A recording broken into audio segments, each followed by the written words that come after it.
Alright, welcome back to another part here, and this is trying to finish up this walk around this car to see what we're missing here. And we did our door, we came to our fenders looks good, we got our emblem there, our trim there, and I was getting ready to go to the front clip, and because I can only upload short videos at a time because my memory on my phone here, I got to keep erasing them, the old ones, after I upload them, so it's kind of a pain, but it is what it is.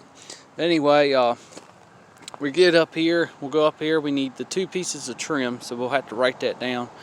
And then, well, we have the one for this side right here, but this side's a little bit tweaked.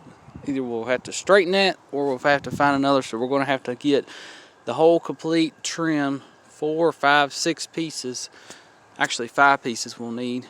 That goes all the way around the windshield, and then obviously a windshield. But I did find the piece of trim that goes right here. Luckily, when I was putting these wheels and tires on this car, and because the original wheels, I still have them. They're actually in the trunk. I'm keeping those because I don't want to keep those for a reference when I try to find the good originals again. But they were just so rot to pieces around the beads and all that. I don't even think they'd even hold air. So I ended up having to buy these for now, which worked out good. So if I ever buy another project car or something and it's got the same bolt pattern, we'll pull these back off and we'll just keep using these. And that way, if another car needs, be able to roll it just to get it loaded and unload it, there you go. I don't know why I never did that before, but makes it nice. But here's our trim piece. This is what I was looking for. But I did find this. This is actually buried in the leaves beside the car when I was putting that tire on there. And this is good and usable. So that went right here. And we have that piece. But the other 5 pieces we're going to have to get, because here's the one for the other side of the windshield. As you can see, it's been tweaked. So that goes right along in here. But it's either we can straighten it, or we're going to have to find another one, more than likely. But we'll figure it out. But so we had to get our windshield and get pretty much all the trim that goes around our windshield there. And then we'll have to get our cowl piece that goes on it. We'll have to get a windshield and get our 4 pieces of trim. 1, 2, 3, 4, 5. That corner post we need over there. And then that'll take care of that. We have the cowl. We actually do have the piece that goes right here. But it's, you could use it if you really took the time to straighten it. But, it's pretty well beat up. But I'm glad we do have it. Because little things like this, we have for a reference. So we got to write that down. So this is how you make your list here. And I do it from the exterior, then do the interior as well once I finish up the exterior. So now that brings us to in this area right here. We have our bumper. We do have our guards there. They're rotted away, but we will need those. So we'll have to write those down, because this is where it starts getting, the list starts getting longer and longer. But we're going to need a radiator support. We're going to need this whole piece right here, because it's completely gone. We need our hood latch plate that goes up under here. And this hood is very usable. This is a very solid hood. Very solid. It's even got the latch there, so that's good. Or the catch. And I do have the hood hinges. I do have those.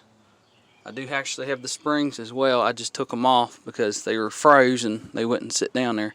We actually have our dry shaft too. We have the complete dry shaft for this car. And our cross member. Our motor mounts are missing, obviously. But I have everything to get the steering restored back on this car. So hopefully in about a week we'll be able to get our steering restored back on the car. Because I got I saved a lot of money. Well, not really a lot, but I saved some money, about $30, because somebody on eBay, they had the whole spindle and the steering knuckle on that car. And I ended up just buying the whole steering knuckle and spindles and all for $120 versus buying just the steering knuckles that I don't even think they reproduce. And that type of part, you really don't need to buy that reproduce, honestly, because it's not really... It doesn't really have a pivot like a ball joint, so it's really no wear there, honestly.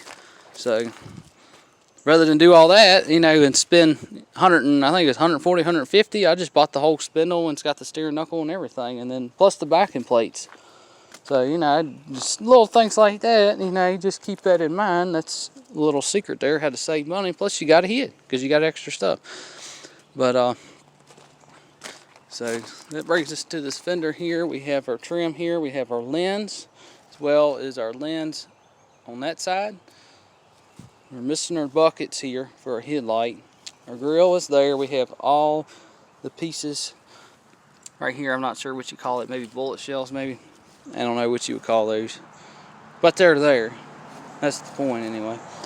When we look at our hood, the only thing we're missing on our hood is it had a flag. Now I don't know if the biscaynes had the 2 flags above this or not, so I'll have to look into that. But we do have the Chevrolet script. We have the V there. This hood I don't think is original to this car, but we have one. That's the main thing. Now we come to this side. Our trim is there. Emblems on our fender. Again, I already mentioned that. We need our trim around our windshield and their piece there. This is where it's going to get tricky again. We need the whole door shell for this car right here. We got to find the complete door shell, and we're going to have to get all the trim, door handle, and everything. So we're going to have to get all this area. This is going to be kind of a list. Basically, the front clip and right to here is going to be kind of a pretty long, you know, list there. But it's not that horrible. We're going to get original stuff. I don't want nothing reproduction if I can help it.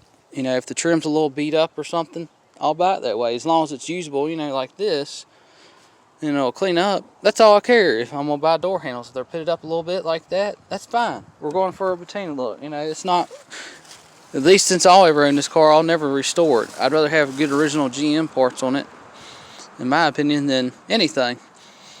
But, you know, if I really want to restore it, I'd spend the money and get NOS parts, but you know, I'm not spending that crazy amount of money on it. It's not worth it.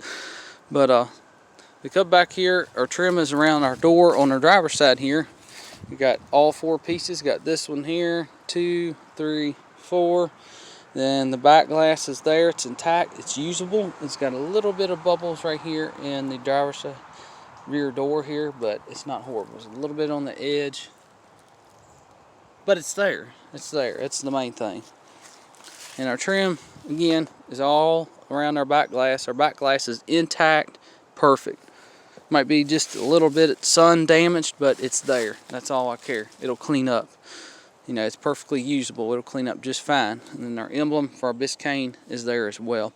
And then we come back here and we're right back where we started here. So that's, you know, how you do a walk around with it. You see what's what. And exterior wise, and then obviously I'm gonna have to get wheels and tires for it, but you know, that counts too as part of the walk around, but we already know that because, you know, I have it home now. But now interior wise, I'm working on, once we get the exterior up, we get a door shell, we get everything to straighten our front clip up there, then interior wise, it's going to be this kind of, most of our money is going to be on the interior. I got to order a whole floor pan. As you can see, the floors are gone in this car completely. I mean, it's no saving these floors. The transmission tunnel, I don't know, may not be savable, but either way, it's, you know, it ain't no way we can get by with just the sections. It's the whole floor. As you can see, it's shot. You know, I can put my boot up under there. It's gone, but that's okay though. That's okay. But thank goodness our seats are there. We have our rear seat for our bottom, we have our back seat for our top. That's all there and intact. Our front seat's there. I'm going to take some PB blaster like I've been doing. I've been spraying around all these hinges here. Oh, and that's one thing I want to mention too, is we're going to need a lower driver's side door hinge for this car because somebody took a torch and cut it off for some reason. I don't know why, because it opens up just fine. This one, I got them freed up. And this one opens too, so not sure why they did that, but anyway, I may have our latch there too, so everything's there. We just need a door shell for it. The guy, he had pulled that off because he needed the door guts out of it to put in the El Camino, which, in my opinion, I kind of was thinking, I think it might have already been off. Maybe some of them would have worked, but I know the regulator, you know, these doors on the front are shorter, so on the El Camino they're going to be a little bit longer. But the post, of course, is different than the glass. But I ain't completely understood what he was doing there. I have, like I did, but if he's using the regulator and all that, I would think, in my opinion, the regulator's going to be longer on, El Camino versus this car, which maybe they are the same. I don't know. Maybe he meant he was using the window winders, and I don't know, because even the glass is different on the El Camino compared to this car. So I don't know what was going on there. But I actually think it's been 2 stories on it. The first story he told me when I was 12 years old was the one that was his parents' car, and they had both sadly passed away, and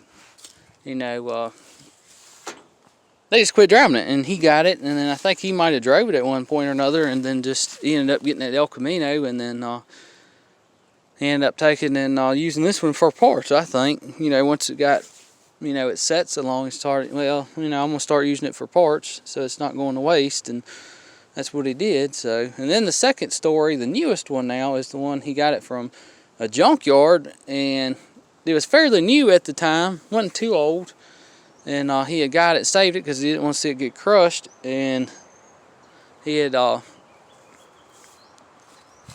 just saved it, used for parts for his El Camino. So either way, he used it for parts for his El Camino, which that I do believe. It is a lot of stuff that will work on that car, but not everything will. But the inner fenders are slightly stamped different too on the El Camino. Alright, and then that section right in there where these hoses are tied on is slightly different. Something different about that.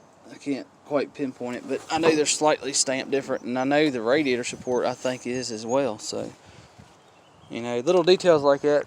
Thank God, because I got the whole steering column. I got the steering knuckles, got everything to get it to steer, and I got a 3-speed on the column to put back in it. The only thing I need, I got everything. The way I did it is I got everything except for the steering wheel. So once I get my steering wheel, and I'm gonna find a good original steering wheel, just something to put in it that'll work and it's usable, and then from the steering wheel all the way down to the steering shaft or steering box, upgrade it. I spent a little money, upgraded the drag length so it takes a 61 to 64 drag length style there.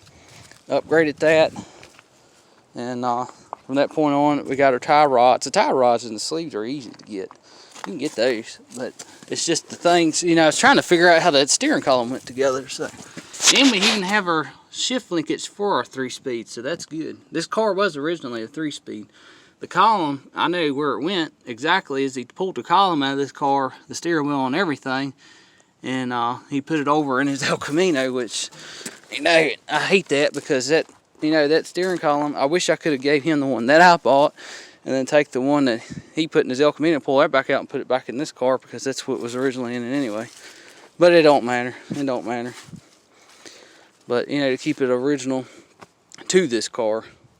It's original, but not original to this car anyway, the one that I'm getting. But we have our pedal assembly there. I've sprayed the pedals a little bit, so we'll get that freed up. And that right there is what makes this car worth a lot. Those pedal assemblies are crazy, what people are paying for them things. They want like $300, and I paid basically the same amount of money for this whole car. For basically, I could sell that pedal assembly right there and then break out even if I want it, but I'm not going to do that, but because we're going to use it. But I do got all the firewall brackets, little things like that. It's actually 4 of them, and I actually had an order set, but we have one right here. We got another one that was cut, and then I believe it's another one over there somewhere. That's 3, and then no, wait. No, I'm wrong. No, all right, I'm wrong. So we have the one steering bracket, not the steering bracket. Sorry about that, folks. We got one firewall bracket right there, and then we got the other bracket right here. So this one's still usable, that one's not, obviously. And then we have the 2 that hold the steering column up, which I found one, and the other one is missing. So actually we only needed 2 of them, but I bought all 4, so that's good. And I did compare them, because I made sure that everything, all the contours and everything were, shaped the same, and even little details of how that's, see how the depth is a little bit on that. I made sure how that was bent and the shape of that and everything. So, I made sure to get all that correct. So, but our floors are shot, but the frame on this car is like perfect. So that is good too, because these are X-frame cars, and The gentleman, he actually has an X-frame over there. I don't know what he's doing with it, but I don't know. But like I said, we're gonna bring this car back from the dead, and we're gonna just, just do the bare minimum there. I want to keep this patina look. We're gonna keep this look. I don't want to disturb it. That way the next person, if they want to restore it, they can restore it. But I just wiped everything down with it, and looks pretty good for the most part. I mean, I just want to preserve it. That's all I want to do. But I thought about clearing it, but there again, I don't want to disturb it. But I am going to fix stuff like, the bottom of our fender there. We'll get our patch panel. I am going to fix that, and I am going to fix the rocker and the typical piece right here. I don't know what you call that, rods out. That's fixable. That's actually a very easy fix right there. But the outer rocker on this side is pretty good. But our floor on this car from this point, from our firewall completely back to right there, is gone, except for our transmission tunnel. And then our trunk pan is gone as well, from right behind this back glass all the way back. The sides are good, but the middle part is right where the tank is completely shot. But the trunk would be easy, I think, to make, but from the firewall completely back is going to be a little difficult. Our firewall is good. Firewall is perfect on this car, so that's good. As you can see, I mean, it's surface rust, but our firewall, if you look below there, is perfect. But I'm glad about that. We even got our Z-bar and our shift link is for our 3-speed. We still have all that intact, and our gas pedal. That's something else I ordered. There's brackets on that gas pedal right there are different from a V8. So this car, that's a giveaway too, is a 6-cylinder versus a V8. So it had a 235 in it. That's been confirmed. I tried to look in the VIN. Didn't really find nothing. There was a few things that did say 6-cylinder, but I wanted kind of evidence of that to be sure. But it was a 3 on the tree for sure, because that was the only thing it could have been, and a 235. But anyway, hope you liked the video. Don't forget to comment and subscribe, and that should wrap up our walk around there. So I'll make our list, and you could have been writing it down with me too if you want it, and drop it in the comments, and I'll go through it and I'll review it, and then there you go. I'll just go check once we start getting the stuff. But anyway, this door we're going to use too. But I think the biggest thing is going to be finding a dash. Once we get our steering column and finding that dash, that's going to be the hardest part. All the gauges and all that, I can find those pretty easy, but the actual dash itself will be a little difficult. And that's a shame, because this car had a dash in it a few years ago. 5 years ago it had a dash. Everything else, that was about the only thing that's really been removed in the 5-year time frame. Everything else has been here. But anyway, don't forget to like, comment, and subscribe, and check out the next videos where we bring this 59 Biscayne here, and we're going to bring it back from the dead. I got a motor for it. I got, it's kind of a turd motor, but it's alright. I got a 305, a roller 305 I could put in it. It'll have a Saginaw 3-speed we could put in it too, so hopefully it'll all bolt right back up. We can get it running and driving. That part's easy. It's just we're going to have to work on our body a little bit. But anyway, don't forget to like, comment, and subscribe, and thank you for watching.